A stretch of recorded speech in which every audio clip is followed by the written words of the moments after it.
பொங்கல் பண்டிகையை ஒட்டி பொதுமக்களுக்கு சிரமத்தை ஏற்படுத்த வேண்டாம் என சென்னை உயர்நீதிமன்றம் அறிவுறுத்தியதை ஏற்று போக்குவரத்து தொழிலாளர்களின் போராட்டத்தை ஜனவரி 19ஆம் தேதி வரை தற்காலிகமாக வாபஸ் பெறுவதாக தொழிற்சங்கங்கள் நீதிமன்றத்தில் தெரிவித்திருக்கிறார்கள்.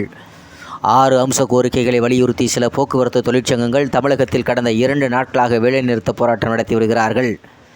பஸ் ஸ்ட்ரைக்குக்கு தடை கோரி சென்னை உயர்நீதிமன்றத்தில் மனு தாக்கல் செய்யப்பட்டது. இன்று ஜனவரி 10இல் இந்த மனு மீதான விசாரணையின் போது தமிழக அரசு தரப்பில் பேச்சுவார்த்தை முற்று பெறாத நிலையில் அடுத்த கட்ட பேச்சுவார்த்தை ஜனவரி 19ஆம் தேதிக்கு தள்ளி வைக்கப்பட்டிருக்கிறது. பேச்சுவார்த்தை ஒத்திவைக்கப்பட்டிருக்கிற நிலையில் வேலைநிறுத்த சட்டம் விரோதமானது என வாதிடப்பட்டது.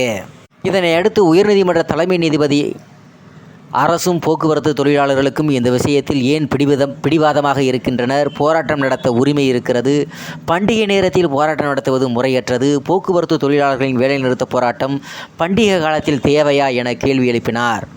பின்னர் இந்த வழக்கை பிற்பகலுக்கு ஒத்திவைத்தார்.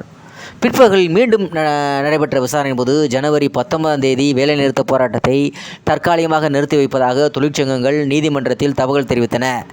இதனை அடுத்து பணிக்கு வரும் தொழிலாளர்கள் மீது ஒழுங்கு நடவடிக்கை எடுக்கக்கூடாது என நீதிபதிகள் தமிழக அரசுக்கு அறிவுறுத்தியிருக்கிறார்கள்.